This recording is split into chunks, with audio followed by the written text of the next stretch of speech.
ফারুকের বায়োগ্রাফি সম্পর্কে জানবো। ওমরে ফারুক রাদিয়াল্লাহু তাআলা আনহু, the super hero of this উম্মাহ। এই উম্মার সুপার হিরো তিনি, ঠিক কিনা? ওনার মুখের আগে লাঠি চলতো বেশি। সুবহানাল্লাহ পড়বেন না? মাঝে মাঝে লাঠি চালানোরও দরকার আছে না নাই? সাইয়েদনা ওমরে ফারুক আমাদের জন্য অনুপ্রেরণা। Is the real super hero of Muslim উম্মাহ। তিনি এই উম্মার রিয়েল সুপার হিরো। এজন্য ওনার জীবনী থেকে আমরা কিছু শিক্ষা নেওয়ার চেষ্টা করব ইনশাআল্লাহ। পড়েন সাইয়েদনা ওমরে ফারুক কিভাবে ইসলাম ধর্ম গ্রহণ করলেন, কিভাবে বিশ্বনবীর প্রাণের কলিজার টুকরা হলেন, এটা দিয়ে আমরা শুরু করি। আল্লাহ তাআলা সাইয়েদনা ওমরে ফারুকের হৃদয়ের মধ্যে 3টা ধাক্কা মেরেছেন, ইমানের ধাক্কা। আওয়াজ করে বলতে হবে কয়টা? জোরে বলেন তো কয়টা? 3টা ইমানি ধাক্কা। এক হচ্ছে বিশ্বনবীর দোয়ার ধাক্কা। এক কি? দোয়ার ধাক্কা। 2 হচ্ছে সূরা হাক্কা দিয়েছেন আল্লাহ এক ধাক্কা। সুবহানাল্লাহ পড়বেন না? 3 হচ্ছে সূরাতু তাহা দিয়ে আল্লাহ দিয়েছেন আরেকটা ধাক্কা। এই 3টা ইমানি ধাক্কা যখন সাইয়েদনা ওমরে ফারুকের হৃদয়ে লাগলো, উনি পড়তে আরম্ভ করেছেন আশহাদু আল্লা ইলাহা ইল্লাল্লাহ ওয়া আশহাদু আন্না মুহাম্মাদান আবদুহু ওয়া রাসূলুহু। চিল্লায়ে পড়েন আল্লাহু আকবার। বিশ্বনবী মক্কায় বসে বসে তাহাজ্জুদের সালাত পড়ে আল্লাহর কাছে দোয়া করলেন, আল্লাহুম্মা আইজ্জাল ইসলাম বিআহাব্বির রাজুলাইনি ইলাইক। ও আল্লাহ, 2 জন লোকের নাম বলবো, 2 জনের দরকার নেই। এই 2 জনের একজনকে আপনি ইসলামের সুশীতল ছায়া তলে এনে ইসলামকে বিজয় দান করে দেন। মুহূর্তের মধ্যে দোয়াটা কবুল করে নিয়েছে কে? বিশ্বনবী বললেন, আল্লাহ 2 জনের নাম বলবো আজকের দোয়ায়। আবি জাহাল ইবনে হিশাম, হয়তো হিশামের বেটা আবু জাহেলকে আপনি ইসলামের ভিতরে নিয়ে আসেন, কিংবা ওমর ইবনুল খাত্তাব, খাত্তাবের বেটা ওমরকে আপনি ইসলামের ছায়া তলে নিয়ে আসেন। ওমরে ফারুকের জন্য দোয়াটা কবুল করে নিয়েছে কে? মক্কার যে অবস্থা, আল্লাহর হাবিব সাল্লাল্লাহু আলাইহি ওয়াসাল্লাম বুঝলেন মক্কার এই 2 জনের একজন যদি আমার সাথে না থাকে তাহলে মক্কায় দাওয়াতি কাজ চালিয়ে যাওয়া যাবে। আল্লাহরে বললেন, আল্লাহ বেশি চাই না, এই 2 জনের একজন, হয় আবু জাহেল নয় ওমর, হয় আবু জাহেল নয় ওমর। বিশ্বনবী যখন দোয়া করলেন, এই দোয়ার একটা ইমানি ধাক্কা, নুরানি ধাক্কা সাইয়েদনা ওমরে ফারুকের হৃদয়কে স্পর্শ করে ফেলল। দোয়া ইজ লাইক এ মিসাইল। এই যে আমরা দোয়া করি, এটা মিসাইলের মতো। যুদ্ধে মিসাইল হামলা করে না? মিসাইল হামলা করার পরে এই মিসাইল লক্ষ্য বস্তুতে যে ভেদ করে, ঠিক কিনা? তেমনি দোয়ার মতো যদি আপনি দোয়া করতে পারেন, আপনি যেই জন্য দোয়া করেছেন ঠিক ওই জায়গায় যে আপনার দোয়া স্পর্শ করে। সুবহানাল্লাহ পড়বেন না? বিশ্বনবীর দোয়ার মাধ্যমে প্রথমে সাইয়েদনা ওমরে ফারুকের হৃদয়ে এক ধাক্কা লাগলো। 2 নম্বরে রব্বুল আলামিন সূরাতুল হাক্কা দিয়ে ওমরে ফারুকের হৃদয়ের মধ্যে দিলেন এক ধাক্কা। পড়েন আল্লাহু আকবার। কোরআনের ভেতরে সূরাতুল হাক্কা নামে একটা সূরা আছে না নাই? আল হাক্কাতু মাল হাক্কা ওয়া মা আদরাকা মাল হাক্কা। পড়েন আল্লাহু আকবার। বিশ্বনবী যখন দোয়া করলেন, ওই দোয়া যখন সাইয়েদনা ওমরে ফারুকের হৃদয়ে স্পর্শ করলো, সাইয়েদনা ওমরে ফারুক সব সময় বিশ্বনবীরে ফলো করতে আরম্ভ করলেন। বিশ্বনবী ডানে গেলে লুকিয়ে লুকিয়ে ওমর ফারুক ডানে যায়, বিশ্বনবী বায়ে গেলে লুকিয়ে লুকিয়ে ওমরে ফারুক বায়ে যায়। বিশ্বনবী একবার মসজিদুল হারামে যে নামাজ পড়তে শুরু করলেন, ওমরে ফারুক তখন বিশ্বনবীর পিছু পিছু ছদ্মবেশে পেছন থেকে যে বিশ্বনবী কিভাবে নামাজ পড়ে দেখতে শুরু করলেন। বিশ্বনবী ইন দা মিন টাইম এশার নামাজে আল হাক্কাতু মাল হাক্কা তেলাওয়াত শুরু করে দিলেন। আল হাক্কাতু মাল হাক্কা তেলাওয়াত শুরু করে দিলেন।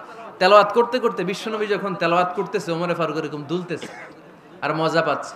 ও মিয়া, বিশ্বনবীর কণ্ঠ বুঝি আমার মতো কণ্ঠ? আপনার মতো কণ্ঠ? আহমদ বিন ইউসুফের কণ্ঠ? আব্দুল বাসিতের কণ্ঠ না? বিশ্বনবীর গলায় যে কি সুরের ঝংকার আল্লাহ দিয়েছেন, কি সুরের লহরী আল্লাহ দিয়েছেন, একবার যে শুনতো পাগল হয়ে যেত। আল্লাহু আকবার। বিশ্বনবী সূরা হাক্কা মন্ত্রমুগ্ধ তেলাওয়াতে, মন্ত্রমুগ্ধ সুর দিয়ে, মন্ত্রমুগ্ধ কণ্ঠ দিয়ে তেলাওয়াত করতে লাগলেন। এশার সালাতে ওমরে ফারুক দুলতে লাগলেন।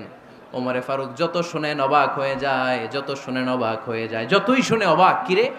কারণ তিনি আরবি ভাষা বুঝতেন, এত সুন্দর শব্দের গাঁথনি। এত প্রাঞ্জল বর্ণনা, এত সুন্দর অন্তমিল, এটা কবিতা না হয়ে পারে না। উনি মনে মনে ভাবলেন এটা মনে হয় কবিতা, it might be poem, it could be poem. Muhammad মনে হয় কবি হয়ে গেছে, তার কাব্য প্রতিভা দিয়ে সে এটা বানিয়েছে। তা না হলে এত সুন্দর কথা এটা কবিতা না হয়ে পারে। ইন দ্য মিন টাইম বিশ্বনবী কিন্তু দেখতেছে না যে পেছনে ওমর।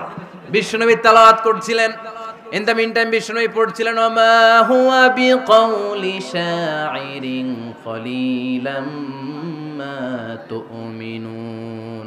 এই আয়াতের অর্থ হলো এটা কোনো কবির কথা নয়, খুব অল্প সংখ্যক লোকই তোমরা ঈমান আনো। সুবহানাল্লাহ পড়ে। এটাকে বলে কোইন্সিডেন্ট। কোইন্সিডেন্ট, হুট করে অনেক সময় মিলে যায়, যায় কি যায় না? আপনি একজনের কথা ভাবতেছেন, বাজারে গেলেন, বাজারে যেই দেখেন ওই লোকটা দাঁড়ায় আছে, এরকম হয় কি হয় না? কোইন্সিডেন্ট। ওমরে ফারুক মনে মনে যেটা ভাবতেছে ওই কথা দিয়ে বিশ্বনবী তেলাওয়াত করতেছে, আল্লাহু আকবার। বিশ্বনবী যে আয়াত তেলাওয়াত করছিলেন, আয়াতের অর্থ হলো এটা কোনো কবির বানানো কবিতা না, খুব অল্প সংখ্যক লোকই তোমরা ঈমান আনো। ওমরে ফারুক আটকে উঠলেন, থমকে দাঁড়ালেন। ঘটনা কি? আমি মনে মনে ভাবলাম কি রে, এত সুন্দর কথা, এটা তো মানুষের কথা হতে পারে না, এটা নিশ্চয়ই কবিতা, কবির কথা। কিন্তু মুহাম্মদ এখন আবার পড়তেছে ওমা হুয়া বিকাউলি শাইর, এটা কোনো শায়েরের, কবির কথা নয়। কলিলাম মা তুমিনুন, অল্পই তোমরা ঈমান আনো। তার মানে আমার মনে যা চলে মুহাম্মদ এটা টের পায়। মুহাম্মদ গণক। নাউজুবিল্লাহ পড়বেন না? মুহাম্মদ অনেক বড় মাপের একজন গণক। মানুষের হৃদয়ে কি চলে, মনে মনে কি ভাবে, মুহাম্মদ না দেখেও বলে দিতে পারে। ইন দা মিন টাইম বিশ্বনবী পরের আয়াতে পড়লেন ওয়ালা বিকাউলি কাহিনিন কলিলাম মা তাযাক্কারুন। এই আয়াতের অর্থ হলো এটা কোনো গণকের বানানো গণনা নয়, খুব অল্প সংখ্যক লোকই তোমরা উপদেশ হিসেবে এটাকে মানো। সুবহানাল্লাহ পড়েন।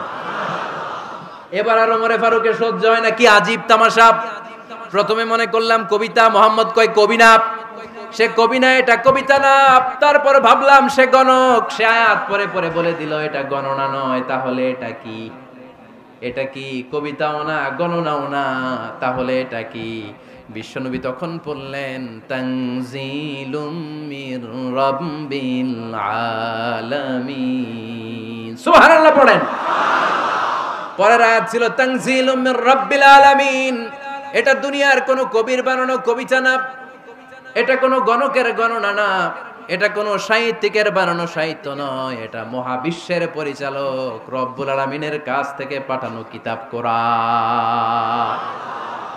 সূরা হাক্কার ধাক্কায় ওমরে ফারুক কাইত। প্রথমে ধাক্কাটা লাগলো যে দোয়া। বিশ্বনবী তাহাজ্জুদে কেঁদে দোয়া করলেন, আল্লাহ হয় আবু জাহেল রে দিবা নাইলে ওমর রে দিবা। ওই দোয়া ওমরে ফারুকের হৃদয়ে ছোঁয়া লেগেছে। এরপর হাক্কা, সূরাতুল হাক্কা দিয়ে দিলে এক ধাক্কা। এই ধাক্কা খেয়ে উথাল পাথাল হৃদয়ের মধ্যে, হায় রে এ কি বাণী, এ কেমন কথা, কে মুহাম্মদ? তারপরও শয়তানের ওয়াসওয়াসা আছে না নাই? আল্লাহ বলে যতই ওয়াসওয়াসা ওমরকে দেয়া হোক, আমি ওমরে ফারুককে এই মুসলিম উম্মতের সেনাপতি বানিয়ে ছাড়বো, আমি সেনাপতি বানাবো। এবার 3 নাম্বার ডোজ। ডাক্তারের কাছে গেলে প্রথমে দেখবেন সিম্পল ডোজ দেয়, নরমাল ওষুধ, এটাতে কাজ না হলে ডোজ বাড়ায়, একেবারে কাজ না হলে অ্যান্টিবায়োটিক মারে, আছে না নাই? আল্লাহ প্রথমে দোয়ার ছোঁয়া লাগালেন, তারপর সূরা হাক্কা দিয়ে ধাক্কা মারলেন, এরপরে রব্বুল আলামিন বলেন এবার 3 নাম্বার ডোজ সূরা তহা দিয়ে আমি তোমার হৃদয়টারে উজালা বানায় দেব রে ওমর। শয়তান ওদিক দিয়ে ওয়াসওয়াসা, খেলা দুই দিক থেকে চলতেছে। আল্লাহ তাআলা হেদায়েতের রাস্তায় টানছে, শয়তান জাহান্নামের দিকে টানছে। ঘোষণা দেয়া হলো মক্কায়, মুহাম্মদের মাথা কেটে এনে দিলে এত এত স্বর্ণ মুদ্রা দেয়া হবে। ওমরে ফারুক রাজি হয়ে গেলেন, নাঙ্গা তলোয়ার নিয়ে বিশ্বনবীর মাথা কাটার জন্য ছুটলেন। নাউজুবিল্লাহ পড়বেন না? বনু জাহরা গোত্রের এক লোক বলে, আইনা ইয়া আমার, কই যাও? মুহাম্মদের মাথা কাটতে যাই। আরে মুহাম্মদের মাথা কাটতে যাও? তোমার বোন ফাতিমা বিনতে খাত্তাব আর তোমার বোন জামাই সাঈদ কদ সাবা, এরা তো ধর্ম ত্যাগ করে ফেলছে, এটা তো আমাদের ধর্ম ত্যাগ করে মুহাম্মদের ফলোয়ার হয়ে গেছে। আগে ওমর ঘর সামলাও, পরে মুহাম্মদের মাথা কাটতে যেও। ওমরে ফারুক অবাক হয়ে গেলেন, তলোয়ার নিয়ে বিশ্বনবীর দিকে না যে নিজের বাড়ির দিকে চলে গেলেন। বিশ্বনবীর আপন বোন ফাতিমা বিনতে খাত্তাব, বোন জামাই সাঈদ আর খাব্বাব রাদিয়াল্লাহু তাআলা আনহু 3 জন মিলে সূরা তহা তেলাওয়াত করছিলেন। পড়েন সুবহানাল্লাহ। মক্কায় লুকিয়ে লুকিয়ে দাওয়াত হতো। খাব্বাব রাদিয়াল্লাহু তাআলা আনহু একটা চামড়ার ফলকের মধ্যে সূরা তহার কয়েকটা আয়াত এনে ওমরে ফারুকের বোন আর বোন জামাইকে শিক্ষা দিচ্ছে, ট্রেনিং দিচ্ছে। সুবহানাল্লাহ পড়েন। লুকিয়ে লুকিয়ে ওমরে ফারুক যখন ঘরে চলে আসলেন, এরা তটস্থ হয়ে গেল। সাইয়েদনা খাব্বাব বিছানার তলায় লুকিয়ে গেলেন। ওমরে ফারুক বললেন, দরজা খোলো। ফাতেমা বিনতে খাত্তাব দরজা খোলার পরে নির্মম ভাবে সাইয়েদনা ওমর রাদিয়াল্লাহু তাআলা আনহু বোনের গায়ে আঘাত শুরু করে দিল। বোন জামাইকে আহত করতে শুরু করলো আর বলতে শুরু করলো, তোরা পাগল হলি কেন? কি আছে ওই মুহাম্মাদের মধ্যে? কি জাদু নিয়ে সে এসেছে? সে যাই বলে লোকজন পাগল হয়ে যায়, সবাই তার উপর কালিমা পড়ে ঈমান এনে ফেলে। কি এমন জিনিস তোদের কাছে আছে যেটা দেখে মুহাম্মদকে তোরা ভালোবাসলি? কি আছে? কি পড়তেছিলি আমারে দেখা। ফাতেমা বলে, ইন্নাকা রিজসুন লা ইয়ামাসসুহু ইল্লাল মুতাহহারুন। ও আমার ভাই ওমর, তুমি নাপাক। তুমি কি? লা ইয়ামাসসুহু ইল্লাল মুতাহহারুন, পবিত্রতা অর্জন না করে এই কোরআন ধরা যায় না। সুবহানাল্লাহ পড়েন। ওমরে ফারুক গোসল করে আসলেন, কারণ ধাক্কা তো আগে কয়েকটা খাইছে। কথা বুঝেন নাই বোধহয়। প্রথমে দোয়ার ধাক্কা, পরে কোন সূরা দিয়ে ধাক্কা? হাক্কা দিয়ে ধাক্কা। 3 নম্বরে এখন আরেকটা ধাক্কা খাবে। গোসল করে আসলেন। ফাতেমা বিনতে খাত্তাব বললেন, গোসল যখন করে এসেছেন, এই নেন। ওমরে ফারুক এবার চামড়ার কাপড়ের মধ্যে সূরা তহার প্রথম আয়াতের দিকে নজর করলেন। নজর করেই কোরআনের প্রেমে পড়ে গেলেন। পড়েন সুবহানাল্লাহ। ওমর ফারুক পড়তে আরম্ভ করলেন, তহা মা আনজালনা আলাইকাল কুরআনা লিতাশকা ইল্লা তাযকিরাতাল লিমান ইয়াখশা তানজিলাম মিম্মান খালাকাল আরদা ওয়াস সামাওয়াতিল উলা। সুবহানাল্লাহ পড়েন। উনি পড়তে আরম্ভ করলেন, তহা মা আনজালনা আলাইকাল কুরআনা লিতাশকা, এই কোরআনকে আমি তোমাদের হতভাগ্য জাতি হিসেবে দুনিয়ায় থাকার জন্য পাঠাই নাই। এটা রব্বুল আলামিনের পক্ষ থেকে এসেছে। যারা রবকে ভয় করে তাদের জন্য আছে উপদেশ। যিনি আকাশ বানিয়েছেন, জমিন বানিয়েছেন, ওই আল্লাহ তাআলা নিজেই এই কোরআন পাঠিয়েছে। আওয়াজ করে পড়তে হবে, আল্লাহু আকবার। উনি খুব ভালো আরবি জানতেন। সূরা তহা পড়ার পরে আর ধৈর্য ধারণ করতে পারে না। ওমর ফারুক ছোট্ট বাচ্চার মতো কান্না শুরু করে দিলেন। আল্লাহু আকবার। সূরা তহাটা হাতে নিয়ে, তলোয়ারটা হাতে নিয়ে বিশ্বনবীর দিকে ছুটতে আরম্ভ করলেন। আইনা মুহাম্মদ, কোথায় মুহাম্মদ? তোমরা আমাকে মুহাম্মাদের কাছে নিয়ে চলো। বিশ্বনবী তখন সাফা পাহাড়ের পাদদেশে দারুল আরকাম ইবনে আলকামের ঘরে লুকিয়ে লুকিয়ে কোরআনের দাওয়াত দিতেন। ওমরে ফারুককে পাগলের মতো ছুটে আসতে দেখে বিশ্বনবীর চাচা হামজা ইবনে আব্দুল মুত্তালিব বলল, নবী আপনি পালান। ওই যে খাত্তাবের বেটা ওমর আপনাকে অপমান করার জন্য, আক্রমণ করার জন্য তেরে এসেছে। সাহাবীরা বললেন, নবী আপনি পালিয়ে যান, আমরা সামাল দেব। বিশ্বনবী বললেন, না আমি পালাবো না, বরং তোমরা সরে যাও। ওমর ইবনুল খাত্তাবকে আমার দরবার পর্যন্ত আসতে দাও। আমার তো মনে হচ্ছে ওই যে তাহাজ্জুদের নামাজ শেষে চোখের পানি ছেড়ে যে আমি আল্লাহর কাছে দোয়া করেছি, আজকে আমার ওই দোয়াটা কবুল হতে শুরু করেছে। আমার তো মনে হচ্ছে আমার দোয়া কবুল হবে, আসতে দাও। ওমর ফারুক এসে বললেন, আশহাদু আল্লা ইলাহা ইল্লাল্লাহ ওয়া আশহাদু আন্না মুহাম্মাদান আবদুহু ওয়া রাসূলুহু, আমি সাক্ষ্য দিলাম আল্লাহ ছাড়া কোনো ইলাহ নাই, নিশ্চয় আপনি আল্লাহর প্রেরিত বান্দা এবং রাসূল। পড়েন সুবহানাল্লাহ। ওমর ফারুক যখন কালিমা শাহাদা পড়ে মুসলমান হয়ে বিশ্বনবীর হাতে হাত রাখলেন, নমুসলিম সাহাবীদের মধ্যে খুশি আর আনন্দের বন্যা বয়ে গেল। নমুসলিম হাতে গোনা সাহাবারা আল্লাহর প্রশংসা করলেন। বিশ্বনবী সাইয়েদনা ওমর ফারুককে জড়িয়ে ধরলেন। ওমর ফারুক আবার বিশ্বনবীরে বললেন, নবী গো, আলাসনা আলাল হক, আমরা কি সত্যের উপরে আছি নাকি আমরা ভুলের উপরে আছি? বিশ্বনবী বললেন, বালা নাহনু আলাল হক, আমরাই সত্যের উপরে আছি। সুবহানাল্লাহ পড়ে। আলাসনা আলাল হক, নবী আমরা কি সত্যের উপরে নাই? হ্যাঁ অবশ্যই ওমর, তুমি সত্যের উপরে আছো। ওমর ফারুক বললেন, তাহলে ফাফিমাল ইখতিফা, তাহলে লুকায় লুকায় আর দাওয়াত দেব কেন? আমি তো কালিমা পড়ে ফেলছি, আসেন আমার সাথে বের হই। ফাফিমাল ইখতিফা, আর লুকায় লুকায় কেন? আসেন আমরা বাইরে বেরোই। বিশ্বনবী বললেন, ওমর এটা মাক্কি জীবন, এখানে আমরা একটু গোপনে গোপনে দাওয়াত দিতে চাই। ওমরে ফারুক বলে, না, আমার দায়িত্ব, আমি একটা মিছিল দিতে চাই নবী। আল্লাহর নামের তাকবীর দিতে দিতে দারুল আরকাম থেকে শুরু করে মসজিদুল হারাম পর্যন্ত একটা মিছিল দিয়ে আমি মক্কা কাঁপায়া দেব। অনুমতি দেন। বিশ্বনবী দিতে চায় না। ওমরে ফারুক অনেক বুঝানোর পরে স্বল্প পরিসরের একটা অনুমোদন পাওয়া গেল বিশ্বনবী সাল্লাল্লাহু আলাইহি ওয়াসাল্লামের কাছ থেকে। কিন্তু মিছিল যে দিবে, মিছিলের জন্য লোকের দরকার আছে না নাই? এখানে লোক নাই, আমি একাই মিছিল দিতেছি। এটা জমবে? মিছিল জমবে? খুঁজে উনি 11 জন মুসলিম সাহাবা পেলেন। কয়জন? ওমরে ফারুক বললেন 11 জনই সই। এই 11 জন নিয়েই আমি আল্লাহর নামের তাকবীর দেব। 2 লাইন করলেন। কয় লাইন? 2 লাইন। পেছনে 6 জন, আর এই লাইনের নেতা বানালেন বিশ্বনবীর চাচা হামজাকে রাদিয়াল্লাহু তাআলা আনহু। আর সামনে 5 জন, তার আগে দাঁড়ালেন উনি নিজেই। তাহলে 6 6 12। বললেন এই 2 লাইনই আমরা তাকবীর দিতে দিতে, বেশি না, এই দারুল আরকামের ঘর থেকে, আপনারা জানেন যে সাফা মারওয়া এখন যে সাই হয়, এই সাফার পাদদেশে ছিল দারুল আরকামের ঘর। উনি বললেন এখান থেকে ওই যে কাবার গিলাফ দেখা যায়, কাবার গিলাফ পর্যন্ত আমরা এই তাকবীর নিয়ে ওখানে যাব। সুবহানাল্লাহ পড়বেন না?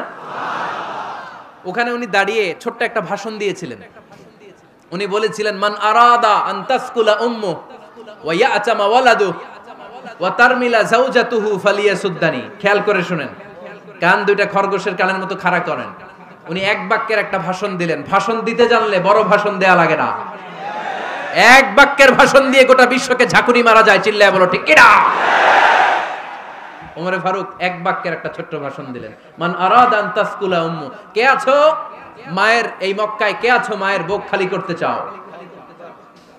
ইয়া আচামা ওয়ালাদু, কে আছো বাচ্চাগুলারে, নিজের সন্তানগুলোরে ইয়াতিম বানাতে চাও? কে আছো তারমিলা যাওজাতুহু, নিজের স্ত্রীকে বিধবা বানাতে চাও? ফালিয়া সুদ্দানি, বুকের পাটা থাকলে আমি ওমর রে থামাও। ফালিয়া সুদ্দানি, দেখি মক্কায় কার এত বড় বুকের পাটা। কে আছো মায়ের বুক খালি করতে চাও, সন্তান রে এতিম বানাতে চাও, স্ত্রীকে বিধবা বানাতে চাও? ফালিয়া সুদ্দানি, পারলে আমারে ঠেকাও। এই বলে উনি আল্লাহু আকবার, আল্লাহু আকবার, আল্লাহু আকবার বলে স্লোগান শুরু করে দিলেন। এক এক স্লোগানে মক্কার মরুজমিন থারথার করে কাঁপতে আরম্ভ করল। এই মিছিল মক্কার কেউ দেয় নাই। মিছিলের আওয়াজ শুনে আবু জাহেল বাইরিস, উতবা বাইরিস, শাইবা, ওয়ালিদ ইবনে মুগিরা সব বের হয়েছে। কিরে, আমার এলাকায় এত বড় স্লোগান, কার এত সাহস? বের হয়ে দেখে মিছিলের সামনে ওমর। ওমর রে দেখে দিছে এক দৌড়। কারণ ওমরে ফারুককে থামানোর মতো বাপের বেটা মক্কায় দ্বিতীয়টা কেউ ছিল না। আওয়াজ করে বলেন ঠিক কিনা? ওমরে ফারুক আল্লাহু আকবার, আল্লাহু আকবার বলে স্লোগান দিতে দিতে মসজিদুল হারামের ভেতরে ঢুকে গেল। কাবার গিলাফ ধরার পরে সেদিন মিছিল থেমেছে। ওই আল্লাহর নামের স্লোগান সেদিন কেউ থামাতে পারে নাই, কিয়ামত পর্যন্ত কেউ থামাতে পারবে না। চিল্লায় বলো ঠিক কিনা?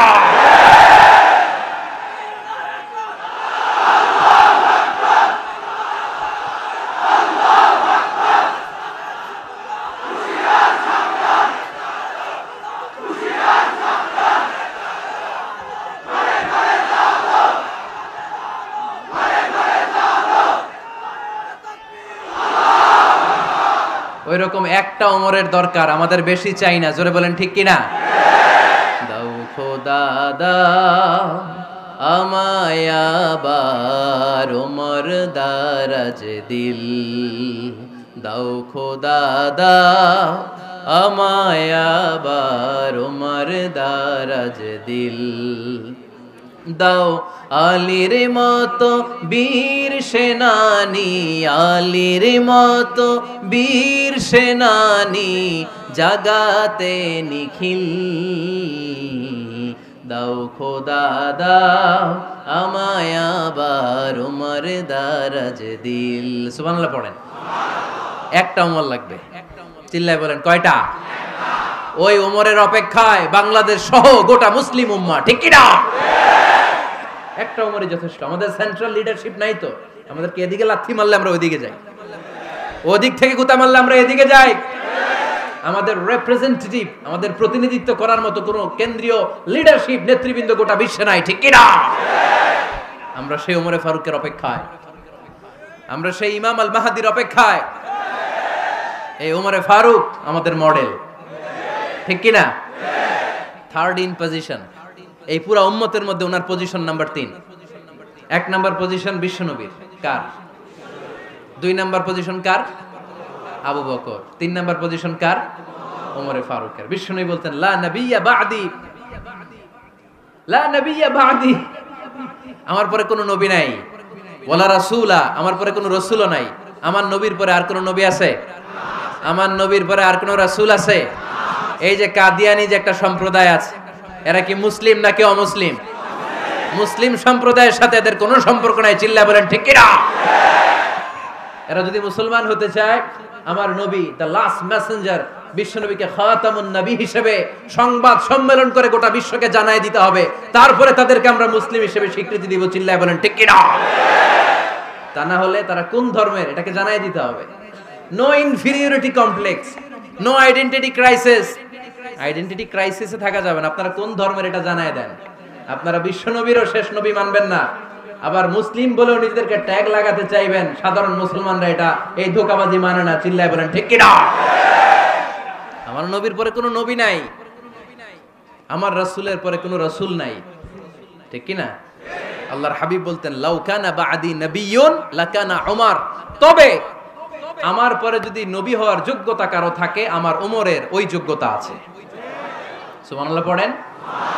প্রভু তুমি বলেছো রাসূল দেবে না, বলনি দেবে না ওমর, বলনি দেবে না হামজা তারি, খালিদ বিজয় সমর। প্রভু তুমি বলেছো রাসূল দেবে না, বলনি দেবে না ওমর, বলনি দেবে না হামজা তারি, খালিদ বিজয় সমর। প্রভু তুমি বলেছো রাসূল দেবে না। সুবহানাল্লাহ পড়েন। এজন্য আমরা একটা ওমর চাই। কয়টা? বেশি লাগবে? নেতার মতো নেতা কয়টা লাগে? জোরে বলেন কয়টা? Enough, that's enough. Omar Farooq our super hero. ওনার সাথে বিশ্বনবী সাল্লাল্লাহু আলাইহি ওয়াসাল্লামের মুসাহারার সম্পর্ক ছিল। ওমরে ফারুক যে বিশ্বনবীর শ্বশুর, এটা অনেকে জানেই না।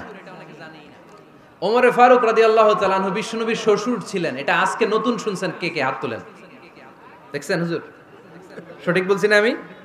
অনেকে আমরা জানি না। মাশাআল্লাহ, জানতে লজ্জা নাই, শিখতে লজ্জা নাই। লজ্জা হচ্ছে অজ্ঞতায় আর মূর্খতায়। ঠিক কি না? আমরা শিখতে রাজি আছি। যে কথা বলে আমরা তার ছাত্র। আমার আগে হুজুর কথা বলতেছিলেন, আমরা ছিলাম ছাত্র। এখন আমি কথা বলতেছি, এখন আমরা সবাই হয়ে গেছি ছাত্র। ঠিক কি না? যিনি বলেন তিনি শিক্ষক, বাকিরা আমরা ছাত্র। ঠিক কি না? 4 খলিফার 2 খলিফা, ইসলামের 4 খলিফার 2 খলিফা বিশ্বনবীর মেয়ের জামাই, আর বাকি 2 খলিফা বিশ্বনবীর শ্বশুর। সুবহানাল্লাহ পড়েন। সাইয়েদনা আলী রাদিয়াল্লাহু তাআলা আনহু, সাইয়েদনা উসমান যুন-নূরাইন বিশ্বনবীর মেয়ের জামাই।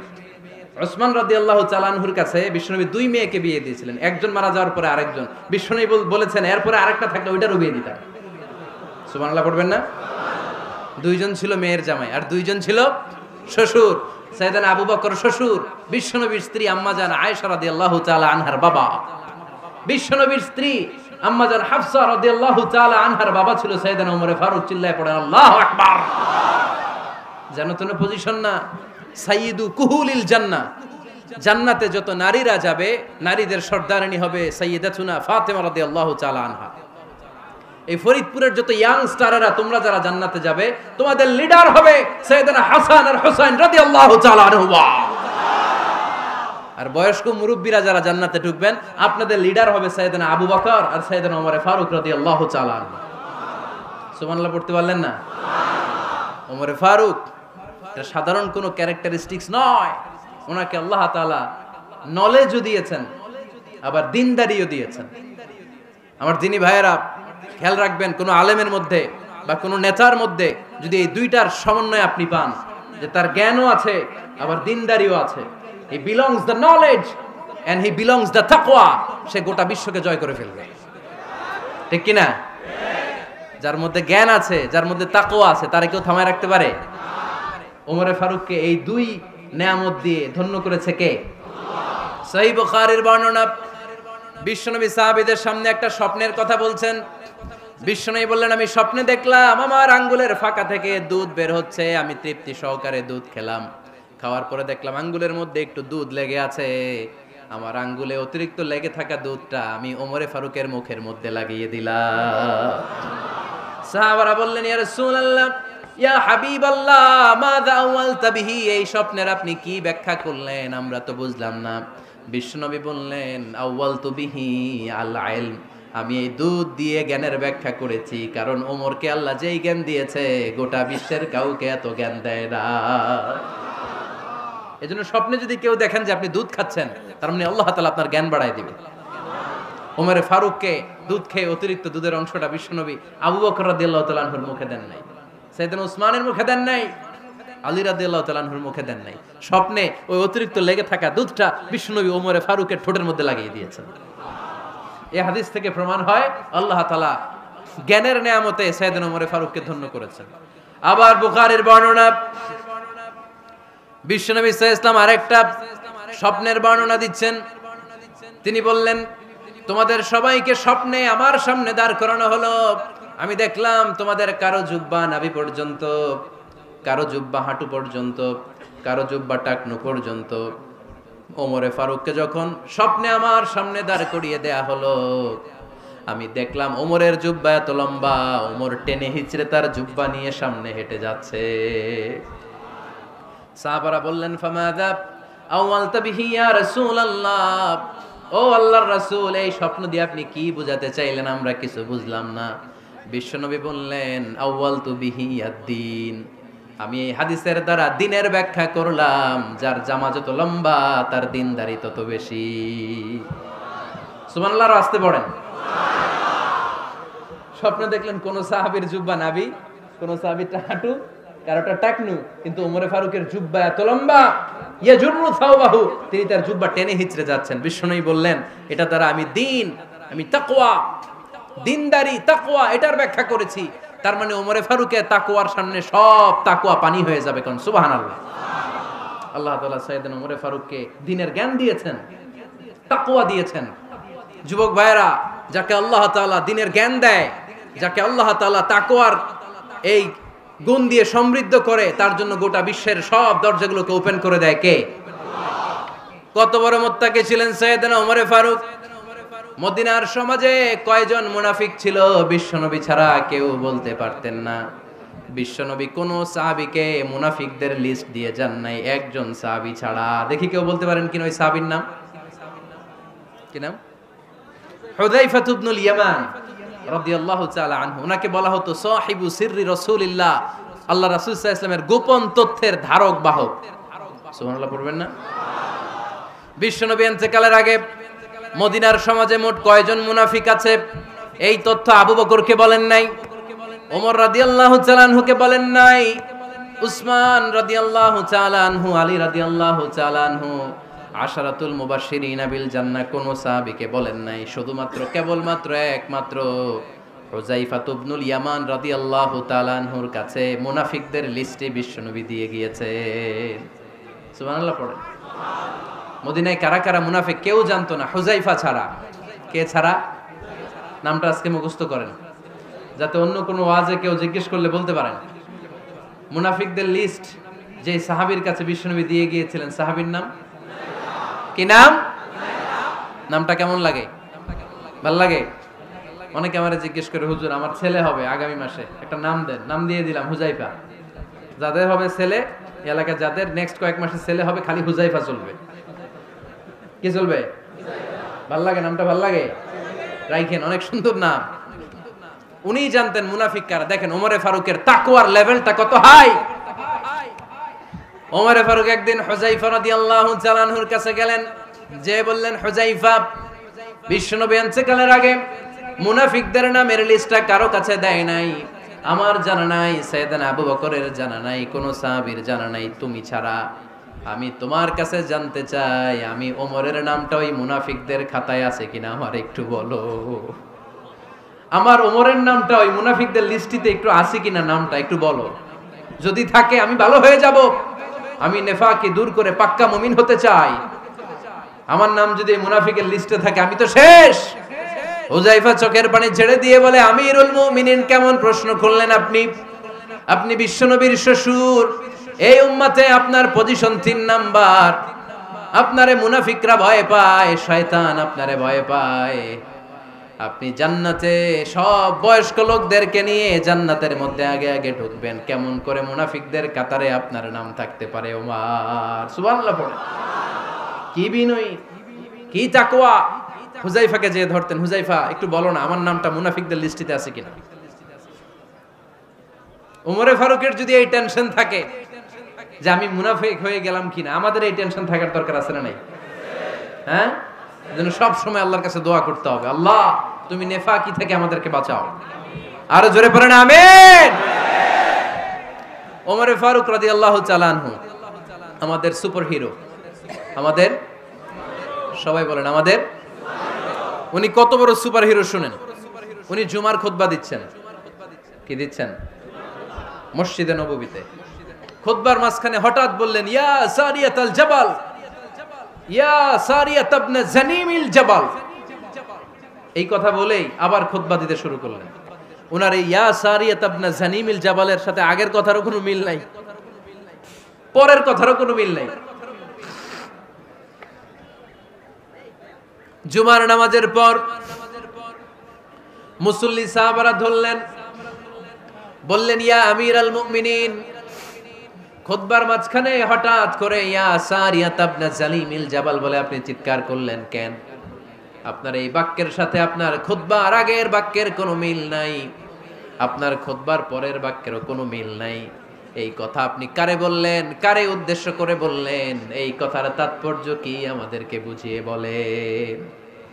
ওমরে ফারুক বললেন, আমি যখন খুতবা দিচ্ছি আমি দেখতে পেলাম ওই যে কয়েক মাস আগে আমি আমার মুসলিম সেনাবাহিনী পারস্যে আক্রমণের জন্য পাঠিয়েছি, বর্তমান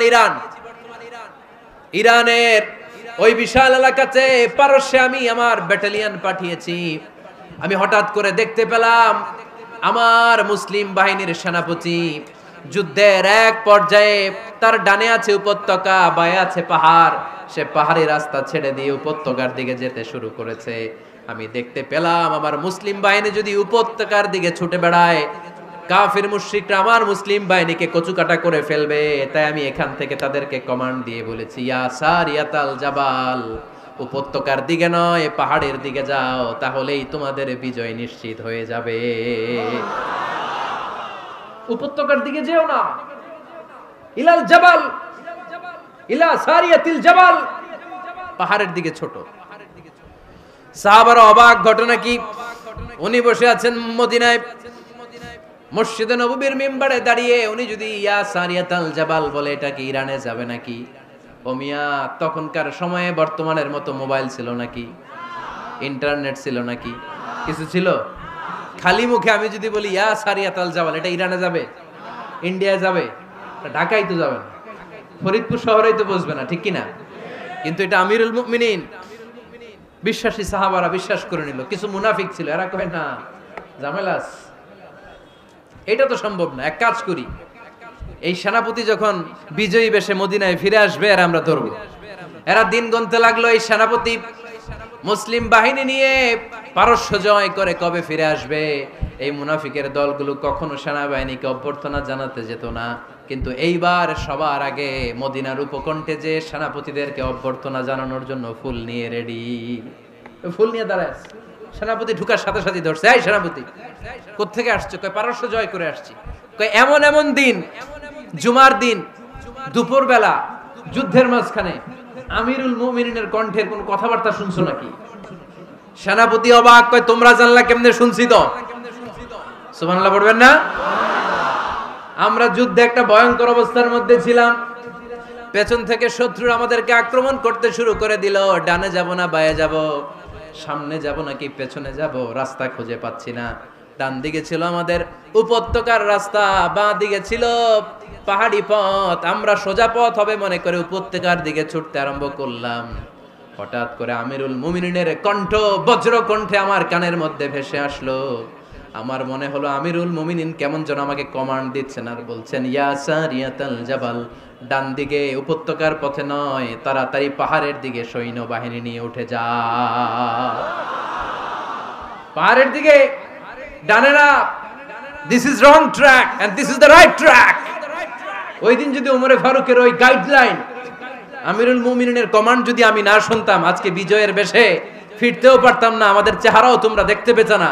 ওমরে ফারুকের ওই কমান্ড, ওই গাইডলাইন অদৃশ্য থেকে শোনার কারণে ওই পারস্যের মধ্যে আমাদেরকে সেই যুদ্ধে বিজয় দান করেছে কে? দিস ইজ ওমরে ফারুক, দিস ইজ ওমরে ফারুক। বিশ্বনবী বলছেন, ওমর, মা লাকিয়াকা শাইতানু সালিকান ফাজ্জান ইল্লা সালাকা ফাজ্জান গায়রা ফাজ্জিক। ওমর, শয়তান ইবলিস যদি তোমারে কোনো রাস্তা দিয়ে হাঁটতে দেখে, শয়তান ওই রাস্তা রেখে দিয়ে অন্য রাস্তা দিয়ে হাঁটে। সুবহানাল্লাহ। বাড়িতে যায় বললেন, কে বলতেছে? বিশ্বনবী। কার ব্যাপারে? ওমরে ফারুকের ব্যাপারে। শয়তান যদি দেখে যে ওমরে ফারুক এই রাস্তা দিয়ে হাঁটতেছে, শয়তান ওই রাস্তা রেখে দিয়ে অন্য রাস্তা দিয়ে হাঁটে। সুবহানাল্লাহ পড়েন। রাত্রিবেলা আমরা আমাদের বাচ্চা ছেলে মেয়েদেরকে যখন খাওয়াই, বাচ্চারা খেতে চায় না, এরকম হয় আপনাদের ফরিদপুর এলাকায়? হ্যাঁ, এই এলাকায় হয় নাকি? খেতে চায় না বাচ্চারা, এই চকলেট দেখায়া, এই মিনা কার্টুন দেখায়া, এইটা সেইটা, এগুলো সেগুলো বলে, গল্প টল্প বলে ভুলায়া খাওয়ানো লাগে, তাই না? তারপরও খায় না। আমারও ছোট মেয়ে আছে, খেতে চায় না, এইটা সেইটা এমনি সেমনি খাওয়ানো লাগে। তো শেষে না পেরে মা বাবা বলতে বাধ্য হয়, ওই যে ভূত আসতেছে, ভূত, তাড়াতাড়ি তাড়াতাড়ি খাও, নাহলে যে ভূত ধরবে তোমারে। ওই যে বাঘ আসতেছে, বাঘ, তাড়াতাড়ি খাইলে নাহলে বাঘে কামড়াবে। বলি না আমরা? আপনারা কি বলেন? ভূত। আর কি বলেন? হ্যাঁ হ্যাঁ, আচ্ছা, এক এক জায়গায় এক একটা আমরা বলি, ভূত আসবে, বাঘ খাবে, ভাল্লুক খাবে, তাড়াতাড়ি খাও। মদিনাতে যখন ওমরে ফারুক আমিরুল মুমিনিন, মদিনার মায়েরাও বাচ্চাদেরকে খাওয়াতে পারতো না, ছোট্ট মেয়েদেরকে খাওয়াতে পারতো না, খাওয়া নিয়ে যন্ত্রণা করতো। বাচ্চারা যখন মদিনায় খেতে চাইতো না রাত্রি বেলায়, মদিনার মায়েরা বলতো, তাড়াতাড়ি খাও, হা হুয়া ইয়াতি উমর, হা হুয়া ইয়াতি উমর, তাড়াতাড়ি খা, নাইলে ওই যে ওমর আসতেছে, Omar. This is our super hero সাইয়েদনা ওমর ফারুক রাদিয়াল্লাহু তাআলা। শুধু শয়তানি ভয় পেত না, মুনাফিকরাও ভয় পাইতো, জমের মতো ভয়। শুধু তাই না, আমাদের আম্মাজান বিষ্ণু ইসা ইসলামের স্ত্রীরাও ওমরে ফারুককে ভয় পেতেন। সুবহানাল্লাহ কইবেন না? মাঝে মাঝে বিষ্ণু ইসা ইসলামের সাথে আম্মাজান আয়েশার ঝগড়া হতো, হতো না? আপনাদের ফ্যামিলিতে ঝগড়া হয়? হয় না? হয় না? কার কার দেখি? ওরে আল্লাহ, অনেক আল্লাহর ওলি আছে তো এই জায়গায়। ঝগড়া হয় না? কি কথা কয়, ঝগড়া হয় না বলে? বিশ্বনবীর ফ্যামিলিতে ঝগড়া হয়, আপনার ফ্যামিলিতে হয় না? মিষ্টি ঝগড়া। আর ও বিয়েই করে নাই।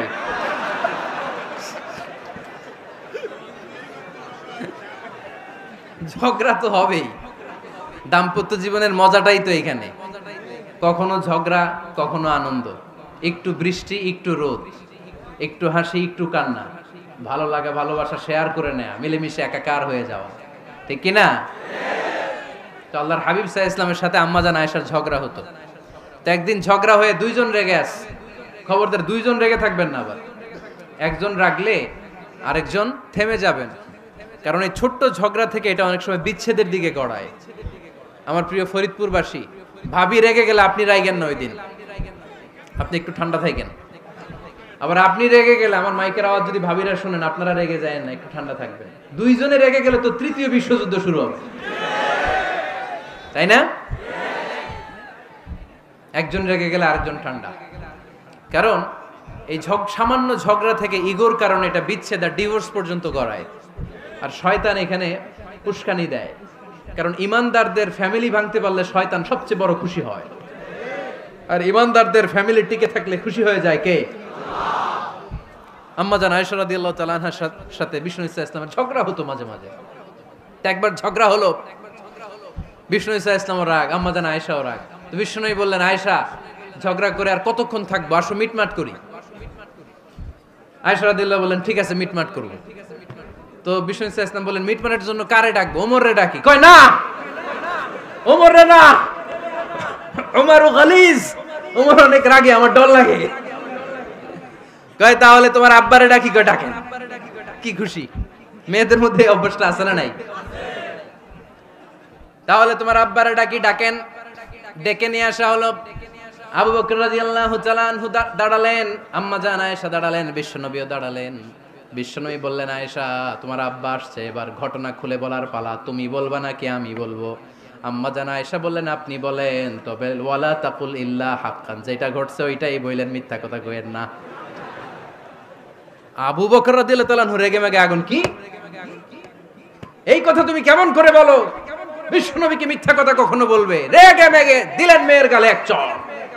বানিয়ে বলতেছি না, মুসনাদ আহমদ ইবনে হাম্বলের হাদিস। বাবার হাতের থাপ্পড়কে আম্মা জান আয়েশা উল্টে বললেন। সাইয়েদনা আবু বকর রাগে গড়গড় করছেন, আবার মারার জন্য তেড়ে গেলেন। এবার বাঁচার জন্য আম্মা জান আয়েশা বিশ্বনবীর পিছনে যে আশ্রয় নিলেন, বিশ্বনবী বাঁচানোর জন্য দুই হাত মেলে দাঁড়িয়ে গেলেন। পড়েন সুবহানাল্লাহ। বিশ্বনবী যখন দুই হাত মেলে দাঁড়িয়ে গেলেন, সাইয়েদনা আবু বকর রাদিয়াল্লাহু আনহু থেমে গেলেন। সাইয়েদনা আবু বকর রাদিয়াল্লাহু তাআলা আনহু ঘর থেকে বের হয়ে বারান্দায় দাঁড়ালেন। পড়েন সুবহানাল্লাহ। এবার বিশ্বনবী আম্মা জান আয়েশার কাছে যেয়ে বলেন, ইয়া আয়েশা কাইফা রাআইতিনি আনকাসতুকি মিনার রাজুল, দেখছো কেমনে বাঁচাইলাম? আমি না থাকলে ভর্তা বানাই ফেলতো আজকে। আমি বাঁচাইছি তোমারে, আমি, আমার লগে ঝগড়া করো তুমি। লজ্জায় পড়ে আম্মা জান আয়েশা খিলখিল করে হেসে দিলেন, বিশ্বনবীও হেসে দিলেন। দুইজনের হাসির মধুর আওয়াজ শুনে সাইয়েদনা আবু বকর বাইরে থেকে অবাক, কিরে এতক্ষণ না ঝড় তুফান, এখন দেখি হাসি। সালাম দিয়ে অনুমতি নিয়ে ভিতরে ঢুকলেন। ঢুকে দেখেন আম্মা জান আয়েশাও হাসে, বিশ্বনবীও হাসে। এ হাসি দেখে আবু বকর রাদিয়াল্লাহু আনহু হেসে দিলেন। আরশের উপর থেকে খুশি হয়ে গেলেন কে? এবার সাইয়েদনা আবু বকর রাদিয়াল্লাহু তাআলা আনহু বললেন, ইয়া রাসূলুল্লাহ আশরিকানি ফি সিলমিকুমা কামা আশরাকতুমানি ফি হারবিকুমা। ও নবী, যুদ্ধ লাগলে, দুইজন যুদ্ধ লাগলে মীমাংসার জন্য যেমনি আমারে ডাকেন, এরকম হাসি আর আনন্দের মুহূর্তেও আমারে একটু ডাইকেন। আশরিকানি ফি সিলমিকুমা কামা আশরাকতুমানি ফি হারবিকুমা। নবী, আপনাদের মধ্যে ঝগড়া লাগলে সন্ধি করার জন্য আমারে যেমনি ডাকেন, আপনাদের হাসি খুশি আনন্দ খুনসুটি এই মজাদার মুহূর্তগুলোতে আমারে বঞ্চিত রাখেন না, আমার একটু ডাইকেন। সুবহানাল্লাহ পড়েন। এই মুসনাদ আহমদ ইবনে হাম্বলের হাদিস শোনার উদ্দেশ্য হচ্ছে, বিশ্বনবী প্রথমে ওমর ফারুকের নাম বলেছিলেন। সাইয়েদনা আয়েশা বলে, না আমি ডরাই। হাইবাত, দিস ইজ কল্ড হাইবাত ওমর। একবার বিশ্বনবীর সব বিবিরা ধরলেন, ও নবী আমাদেরকে এটা দেন, ওইটা দেন, ঘরে এটা নাই, ওইটা নাই, ওইটা নাই। বিশ্বনবীকে, আমার কাছে কিচ্ছু নাই, যদি এমনি আমার বউ হয়ে থাকতে চাও থাকো, তাহলে যা, তা না হলে যা লাগবে কিনে দেব, সাথে সাথে তালাকও দিয়ে দিব। কিছু দিতে পারবো না, আমার নাই তো, সামর্থ্য নাই। কিন্তু বিবিরাও ছাড়া না, এটা দেন ওইটা দেন। বিশ্বনবী রহমতের নবী, বিবিদেরকে বুঝাতেও পারেন না। বিবিরা আবদার করতেছে, নবী এটা লাগবে, ওইটা লাগবে। ইন দ্য মিন টাইম বিশ্বনবী একজনের সালাম শুনতে পেলেন। কে যেন দরজায় দাঁড়িয়ে বলতেছে, আসসালামু আলাইকুম। বিশ্বনবী দরজার দিকে তাকালেন, তাকিয়ে বললেন, ওয়া আলাইকুমুস সালাম। আর বুঝতে পারলেন এটা আমার ওমরের সালাম। সালাম দেওয়ার পরে বিবিদের দিকে তাকায় দেখে একজন বিবিও নাই, সব অন্দর মহলের ভিতরে দৌড়। সুবহানাল্লাহ পড়তে পারলেন না? This is our super hero Omar. এরকম ওমর একটা লাগবে, চিল্লায় বলেন কয়টা? একটা ওমর গোটা বিশ্বকে সোজা করে দিবে। একটা ওমর সবল আর দুর্বলের সব পার্থক্য দূর করে দিবে। মাজলুমের উপর জালিমের অত্যাচারের অবসান ঘটায় দিবে। গোটা বিশ্বটাকে সাম্য, মৈত্রী, ভালোবাসার ইনসাফ দিয়ে পরিপূর্ণ করে দিবে। সেই ওমরের অপেক্ষায় আমরা। নিজের ছেলেকে 80টা বেত মেরেছেন। কয়টা? 80টা বেত মেরেছে। এই ব্যাপারে অনেকগুলো বর্ণনা পাওয়া যায়। সবচেয়ে সহিহ বর্ণনা হচ্ছে মুয়াত্তা ইমাম মালিকের বর্ণনা। ওমর ফারুক রাদিয়াল্লাহু তাআলা আনহুর ছেলে আব্দুর রহমান মারুফুন বিআবি শাহমা ছিলেন মিশরে। ওখানে নাবিজ খেয়েছিলেন। নাবিজ হচ্ছে আরব দেশের লোকেরা দুধের মধ্যে শক্ত খুরমা রাত্রেবেলা ঢেলে দিত। ঢেলে দিলে সারা রাত ওই খুরমার রসটা দুধের সাথে মিশে দুধটা লাল হয়ে যেত। এটারে সকালবেলা খেত, খুব সুস্বাদু। এটাকে বলে নাবিজ। কিন্তু এটা রাতে ভিজাইলে সকালেই খাইতে হয়, রেখে দিলে আবার একটু সমস্যা হয়। এটা অনেকটা তারির মতো হয়ে যায়, মাতলামি চলে আসে। তো ওমরে ফারুকের ছেলে নাবিজ খেয়েছেন, মদ খাননি, নাবিজ। কিন্তু নাবিজ খাওয়াতে সাকরান চলে এসেছে। সাকরান চলে আসাতে এটা যখন প্রমাণিত হয়েছে, আমর ইবনুল আস রাদিয়াল্লাহু তাআলা আনহু নাকি 80 বেত মেরেছেন মিশরে। কয় বেত? নিয়ম হচ্ছে সবার সামনে, কিন্তু সবার সামনে না মেরে একটু গোপনে মেরেছে। এই তথ্য যখন ওমরে ফারুকের কাছে এসেছে, উনি বললেন না, মারতে হবে সবার সামনে, আলাদা মারলা কেন? ও মদিনায় ফিরে আসলে আমি আবার 80টা মারব। মদিনায় ফিরে আসার পরে সাইয়েদনা ওমরে ফারুক ওই আগের 80টারে আর ধরেন নাই, নিজ হাতে আবার 80টা বেত মেরেছেন। এই বেত মারার 1 মাস পরে এই আবু শাহমা ইন্তেকাল করেছে। অনেক ঐতিহাসিক বলে এই বেতের আঘাতে মরেছে, কেউ কেউ বলেছে নিজের রোগের কারণে মরেছে। কিন্তু দিস ইজ দ্য ইনসাফ সিস্টেম অফ উমর। নিজের ছেলে বলে ছেড়ে দেয় নাই।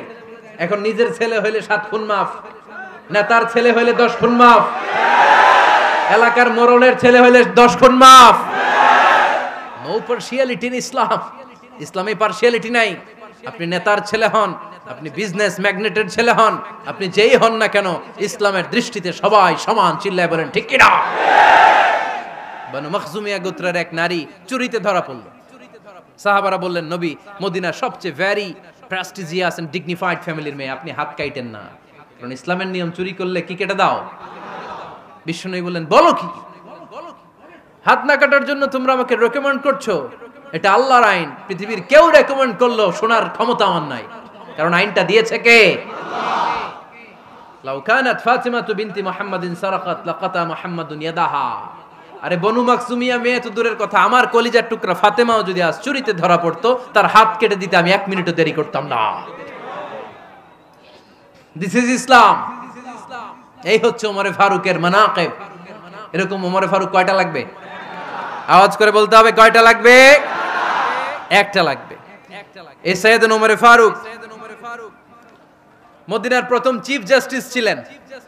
সর্বপ্রথম উনার পরামর্শে সাইয়েদনা আবু বকর রাদিয়াল্লাহু তাআলা আনহু কোরআনকে সংকলন করেছেন।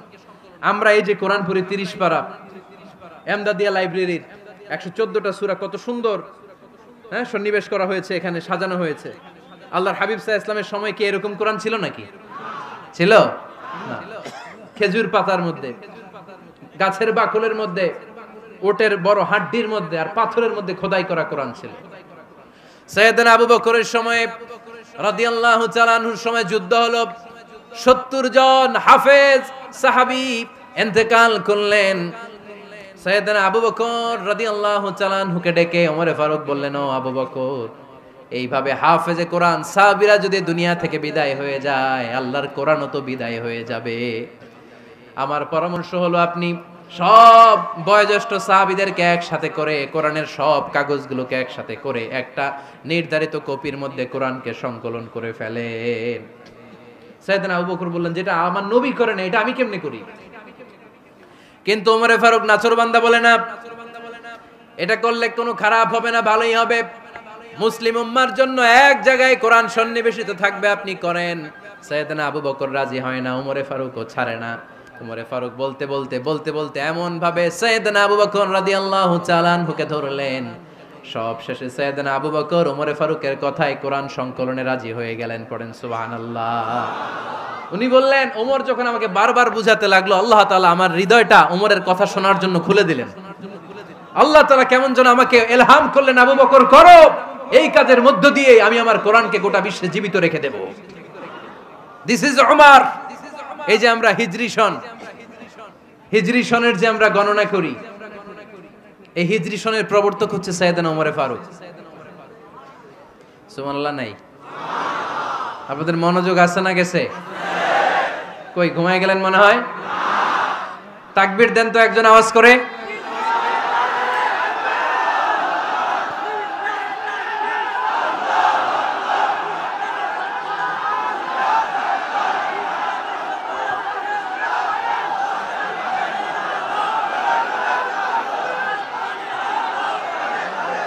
মাশাআল্লাহ মাশাআল্লাহ। বসেন বসেন, এখনই শেষ করে দেব কিছু সময়ের মধ্যে। আমরা একসাথে বিদায় নিব ইনশাআল্লাহ। ওঠা বসা করবেন না, ওঠা বসা করবেন না, বসেন।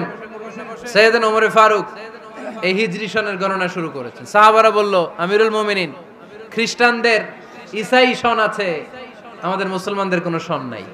আমাদের একটা সন থাকলে আমাদের জিজিয়া নিতে, আমাদের যাকাতের টাকা উত্তোলন করতে অনেক সুবিধা হবে। ওমর ফারুক বললেন, তাহলে কোন সালকে হিজরি, কোন সালকে মুসলিম সাল হিসেবে আমরা ঘোষণা দিতে পারি? একজন বলল, আমার নবী যেই সালে জন্মগ্রহণ করেছেন ওই সালে।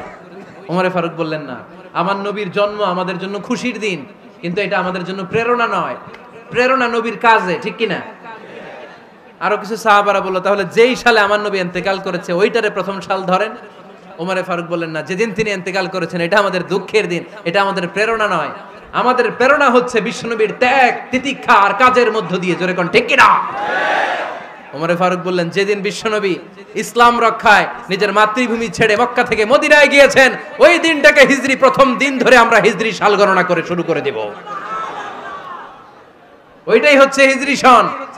সেখান থেকে হিজরি সনের প্রবর্তন করেছেন সাইয়েদনা ওমরে ফারুক রাদিয়াল্লাহু তাআলা আনহু। এই যে স্টেট গভর্নমেন্ট, এই যে প্রিজন, জেলখানা, ক্যান্টনমেন্ট, সচিবালয়, গণভবন, বঙ্গভবন, মুক্তিযোদ্ধাদের ভাতা, রাষ্ট্রীয় ভাতা, এই সব নিয়ম কানুন সাইয়েদনা ওমরে ফারুক তার রাষ্ট্রীয় আমলে তিনি নিজে করেছেন। চিল্লায় পড়েন আল্লাহু আকবার। মুসলমানদের আলাদা কারেন্সি, নিজস্ব মুদ্রা ব্যবস্থা নিজে চালু করেছেন। সৈনিকদের মধ্যে যারা বিবাহিত, প্রতি 6 মাস অন্তর অন্তর 1 মাসের ছুটি কাটাতে তারা ফিরে আসবে, সাইয়েদনা ওমরে ফারুক চালু করেছেন। চিল্লায় আওয়াজ করে পড়েন আল্লাহু আকবার। এই যে আমরা 20 রাকাত সালাতুত তারাবি পড়ি রমাদানে, পড়েন না আপনারা? এটা সাইয়েদনা ওমরে ফারুক চালু করেছে। সুবহানাল্লাহ পড়তে পারলেন না? কোরআনে মোট 22টা আয়াত আছে যেখানে সাহাবারা ইনডিসিশনে ভুগছিলেন। বিশ্বনবীর মত একটা, ওমরে ফারুকের মত আর একটা। এই 22 জায়গায় আল্লাহ তাআলা বিশ্বনবীর মতের পক্ষে আয়াত নাজিল না করে ওমরে ফারুকের মতের পক্ষে কোরআনের আয়াত নাজিল করেছেন। আওয়াজ করে পড়েন আল্লাহু আকবার। এদিকে উঠলেন কেন আপনারা? যারা উঠছেন আমার দিকে তাকান।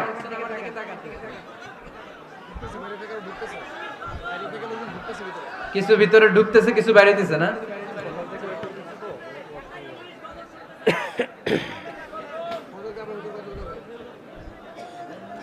সাইয়েদনা ওমর ফারুক, আমরা সাহাবীদের জীবন চরিত পড়তে চাই না, কত যে অনুপ্রেরণামূলক দৃষ্টান্ত সাইয়েদনা ওমর ফারুক আমাদের জন্য রেখে গিয়েছেন।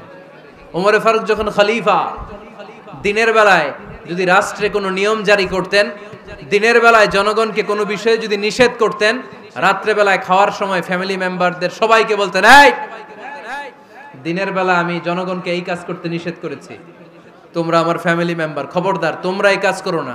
জনগণ করলে যতটুকু শাস্তি, তোরা করলে পাবি ডবল শাস্তি।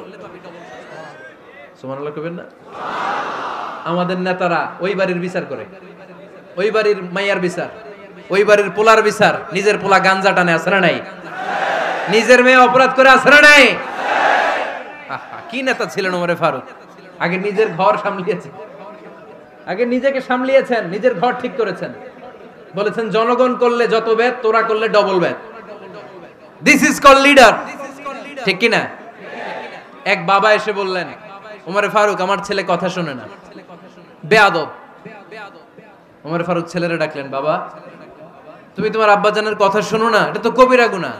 ছেলে বলে, ওমর ফারুক সব দায় দায়িত্ব আল্লাহ ছেলে মেয়েদেরকে দিয়েছে, বাবা মাকে কোনো দায়িত্ব দেয় নাই। ওমর ফারুক বললেন, অবশ্যই দায়িত্ব দিয়েছে। তাহলে বলেন আমার বাবার দায়িত্ব কি? উনি বললেন, প্রাইমারিলি প্রথমত 3 দায়িত্ব। আইয়ান তাকিয়া উম্মা, পৃথিবীর প্রতিটি বাবার উচিত ছেলেদের মেয়েদের জন্য ভালো মায়ের ব্যবস্থা করা। 2 নম্বরে আইয়ুহসিনা ইসমা, সুন্দর তার একটা নাম রেখে দেয়া। 3 নাম্বার ইউআল্লিমাহুল কিতাব, তার আল্লাহর কিতাব শিক্ষা দেওয়া। এবার ছেলেকে আমার আব্বা 3টার একটাও করে নাই। এবার ওমর ফারুক রেগে গেলেন, বাবার কাঁধে ধরলেন, বললেন তুই ছেলের জন্য বিচার নিয়ে আসলি, তোর 3টা দায়িত্বের একটাও তুই পালন করিস নাই। ছেলে বলে, আমিরুল মুমিনিন, আমার মা নর্তকী, আমার মা মাজুসি, আমার মায়ের মধ্যে কোনো আদব কাদব নাই, সুন্দরী দেখে আমার মারে বাবা বিয়ে করছে, আমার মায়ের কাছ থেকে জীবনে কিছু শিখি নাই। 2 নাম্বার সাম্মানি খানফাসা, আমার বাবা আমার নাম রেখেছে চামচিকা। কি নাম রাখছে? এটা নাম হইলো একটা? এরকম উল্টা পাল্টা নাম আছে না নাই? না, এগুলো রাখবেন না। আব্দুল্লাহ রাখবেন, আব্দুর রহমান রাখবেন। আর একটা কি বলছি আজকে? হুযায়ফা রেখে দিয়েন, পারবেন? ওয়ালাম ইউআল্লিমনি হারফাম মিন কিতাবিল্লাহ, আমিরুল মুমিনিন। শুধু তাই না, আল্লাহর কোরআনের একটা অক্ষর আমার বাবা কোনোদিন আমারে শিক্ষা দেয় নাই। ওমর ফারুক রেগে গেলেন, এবার বাপের কান্দে ধইরা মারতে শুরু করলেন। তুই পোলার নামে বিচার নিয়ে আইছিস, তোরে মার দিমু আগে। এরকম নেতার দরকার আছে না নাই? মদিনায় এক লোক তার বউরে রাগের চোটে 100 তালাক দিয়ে ফেলছে। কয় তালাক দেয়ার নিয়ম কয়টা? দিছে কয়টা? এবার স্ত্রী কাঁদতে কাঁদতে এসে বলে, আমিরুল মুমিনিন দেখেন, আমার স্বামী আমারে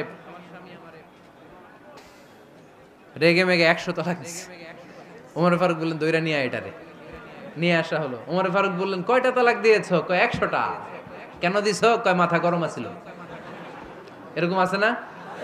তালাক দেওয়ার সময় সব তালাক, তুই তালাক, তোর মা তালাক, তোর বোন তালাক, সব তালাক।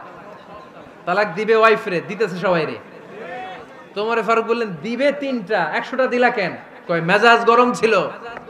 কয় দাঁড়া, আত-তালাকু মিন শাআইরিল্লাহ, তালাক হচ্ছে আল্লাহর দেয়া বিধানের একটা নিদর্শন। এটা নিয়ে তুই খামখেয়ালি করলি।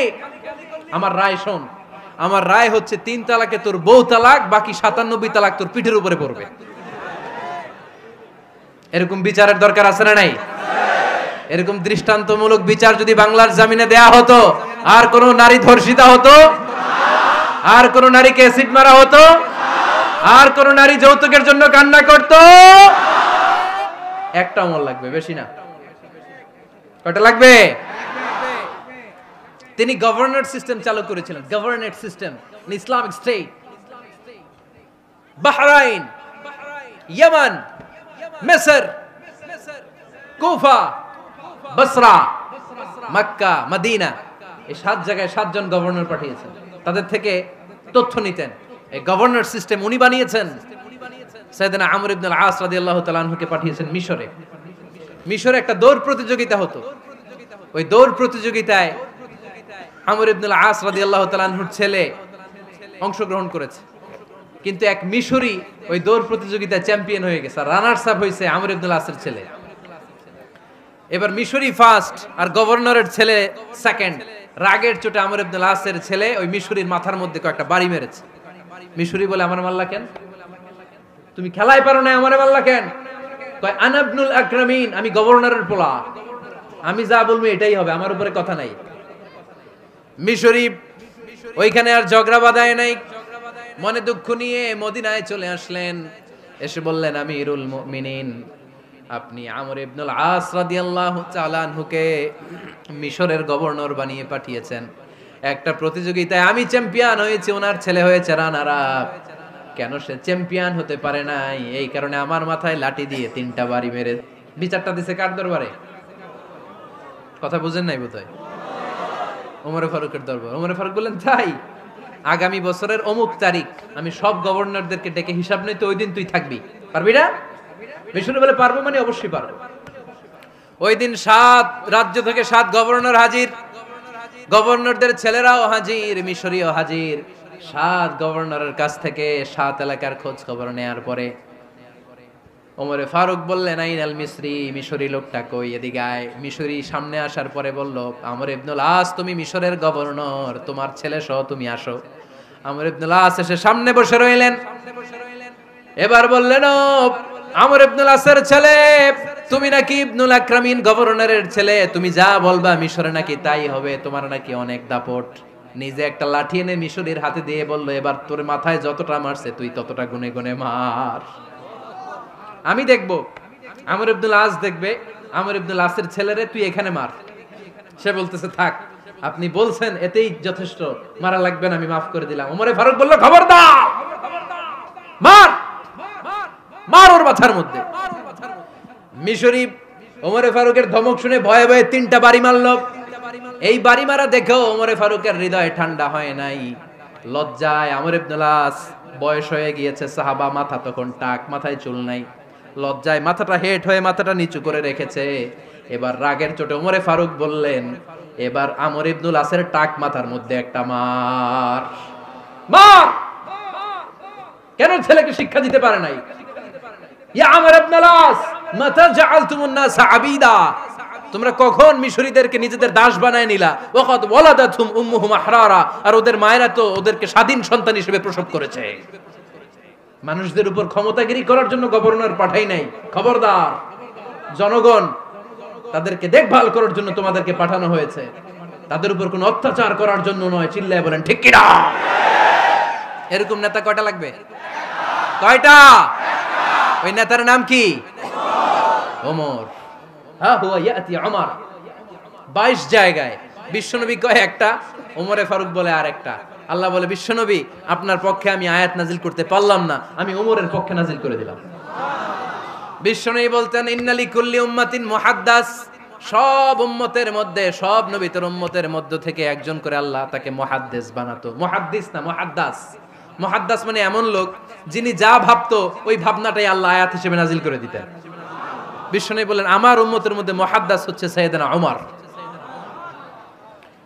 মদিনার সবচেয়ে বড় মুনাফিকের নাম আব্দুল্লাহ ইবনে উবাই ইবনে সালুল, সব মুনাফিকদের সরদার, কিন্তু এই মুনাফিকের ছেলেটা হলো পাক্কা ইমানদার। এই ছেলের নাম হলো আব্দুল্লাহ। আওয়াজ করে বলেন ছেলের নাম কি?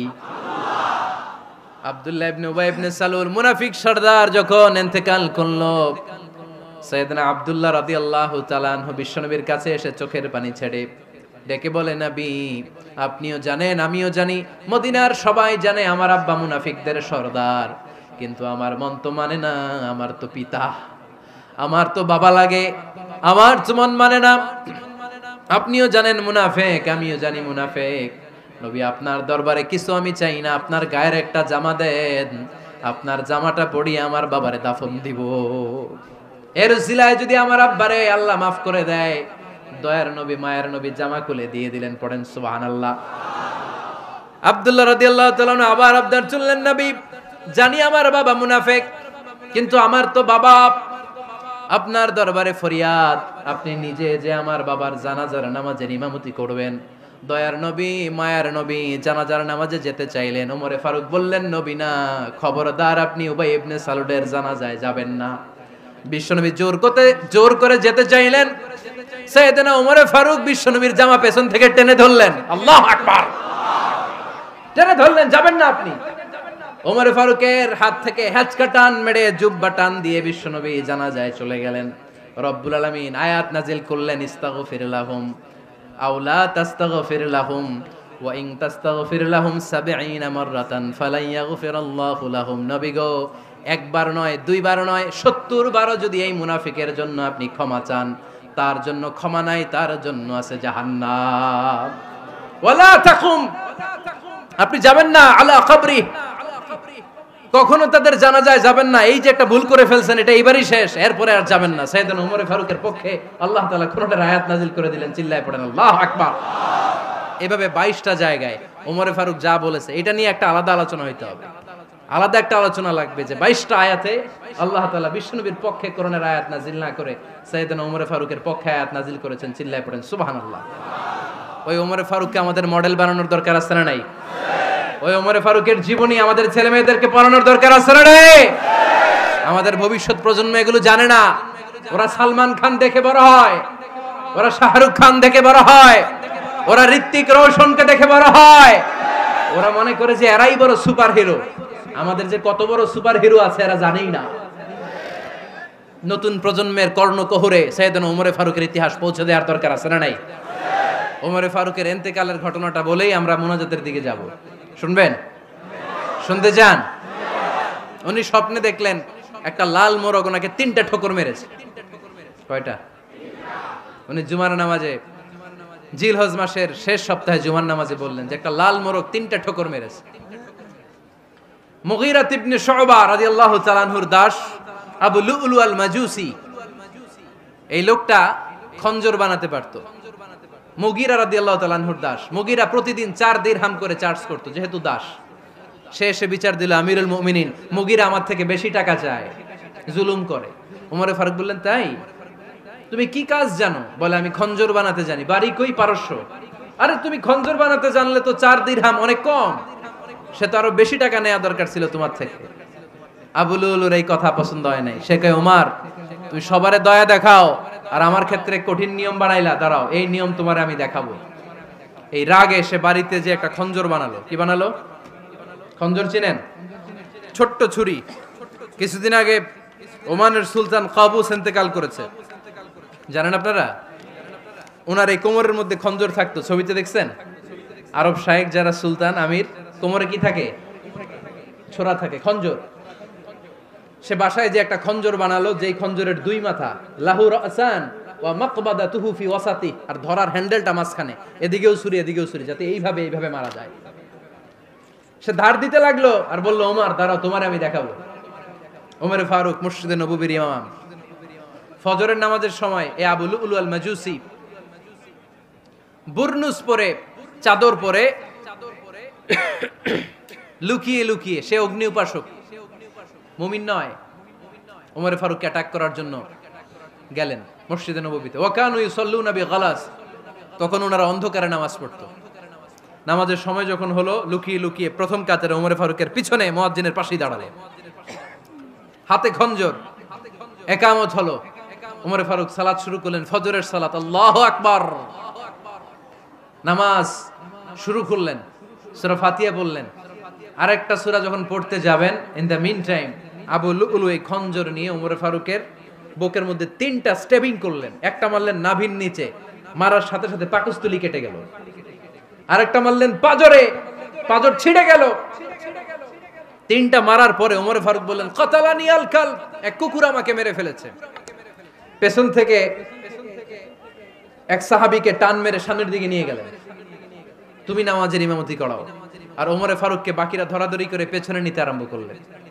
আর এই আত্মাই আক্রমণ যে করেছে, সে কাতারের মাঝখান দিয়ে যেতে আরম্ভ করলো আর দুই দিকে ছুরি মারতে আরম্ভ করলো। 13 জন সাহাবীর গায়ে ছুরি মেরেছে, 7 জন সাহাবা স্পট ডেথ, জায়গায় মৃত্যু। এই ভয়ঙ্কর অবস্থা দেখে এক সাহাবী বুরনুস, এক ধরনের জুব্বা আছে মাথাওয়ালা, অনেকে জ্যাকেট পরছেন না এরকম মাথাওয়ালা, লম্বা জুব্বা আছে, আরবরা শীতে পড়ে মাথাওয়ালা, এই মাথাওয়ালা জুব্বা বের করে এক সাহাবী জালের মতো তার দিকে উড়ায় মারল। ওই বুরনুসের মধ্যে পেঁচিয়ে আবু লুলু মাটিতে পড়ে গেল আর সুইসাইড করে ফেললো, নিজের বুকে নিজে মেরে আত্মহত্যা। যেই সাহাবীকে ইমামতির জন্য দাঁড় করালেন, উনি ছোট্ট সূরা দিয়ে, প্রথম রাকাতে সূরা আল কাউসার, দ্বিতীয় রাকাতে সূরাতুল ইখলাস দিয়ে নামাজ শেষ। ওমরে ফারুক বেহুশ। ওমরে ফারুক কি? হ্যাঁ, বেহুশ। সবাই কান্নাকাটি করতেছে, সবাই দেখতে গেলেন, এখন হুঁশ ফিরে না। মুখের মধ্যে, মুখ খুলে রাষ্ট্রের চিকিৎসক মুখের মধ্যে দুধ দিলেন, ওই নাভি দিয়ে দুধ বের হয়ে যায়, পাকস্থলী কেটে ওখান দিয়ে দুধ বের হয়ে যাচ্ছে। তারা বললো, ওনারে বাঁচানো সম্ভব না, দেখেন হুঁশ ফিরে কিনা। হুঁশ ফিরলে ওনার পরে কে আমির হবে, উনি যেন প্যানেল ঠিক করে দিয়ে যায়। সবাই তাকিয়েছে ওমরে ফারুকের চোখের দিকে। আল্লাহর মেহেরবানিতে ঘন্টা খানিক পরে উনি চোখ খুললেন। চোখ খোলার পরেই বলেন নাই, ও মা আমি মরে যাই। চোখ খোলার পরে উনি বলেন নাই, কে মারলো আমারে। চোখ খোলার পরে উনি বলেন নাই, আমার পরে নেতা কে হবে। চোখ খোলার পরে সর্বপ্রথম কথাটি ছিল, আসল্লান নাস, আমার নেতৃত্বে যে ফজরের নামাজটা শুরু হয়েছিল, এটাকে ঠিকমতো তোরা পড়েছিলি? আমার নেতৃত্বে যে ফজরের জামাত শুরু হয়েছিল, সেটা ঠিকঠাক মতো সমাপ্ত হয়েছিল কিনা আগে বল। আসল্লান নাস, নামাজটা হয়েছে কিনা বল। সুবহানাল্লাহ কইতে পারলেন না? This is Omar, hour super hero. নেতা অনেকগুলো লাগে না, এরকম নেতা একটাই যথেষ্ট, যে গোটা বিশ্বকে কাঁপায় দিতে পারে। চিল্লায় বলো ঠিক কিনা? আমরা চাই আমাদের ছেলেগুলো ওমরে ফারুকের মতো বড় হোক। আমরা চাই আমাদের ছেলে মেয়েগুলো খাব্বাব, খুবাইব, সাইয়েদনা আলী, উসমান, আবু বকর রাদিয়াল্লাহু তাআলা আনহুর অনুসরণে বড় হোক, ঠিক কিনা? আমরা একটা ওমর চাই, যিনি আমাদেরকে সালাতের শিক্ষা দিয়ে গিয়েছেন, ইন্তেকালের আগে বলেছেন সাল্লান নাস। এজন্য আমরা যেন নামাজ কখনো নষ্ট না করি। আল্লাহর জমিনে দিন বাস্তবায়ন আসাদ্দুহুম ফি আমরিল্লাহি ওমর। ওমর রাদিয়াল্লাহু তাআলা আনহুর মতো এত কঠোর কেউ ছিলেন না। তাই দিন বাস্তবায়নে আমরা যেন কাউরে ছাড় না দেই। সবার আগে আল্লাহর দিন, সবার আগে আল্লাহর কোরআন, সবার আগে আমার ইসলাম, ঠিক কিনা? চাইলেই কেউ এদেশ থেকে ইসলামরে মিটাই দিতে পারবে না। যে দেশে আল্লাহু আকবার ধ্বনির সাথে সাথে সূর্য উঠে যায়, আল্লাহু আকবার ধ্বনির সাথে সাথে সূর্য ডুবে যায়, সে দেশে আর কিছু থাকবে না থাক, আমার ইসলাম থাকবেই। আর কিছু থাকবে না থাক, আমার কোরআন থাকবেই। সে ইসলামের সাথে থাকতে রাজি আছেন তো? কোরআনের সাথে থাকতে রাজি আছেন তো?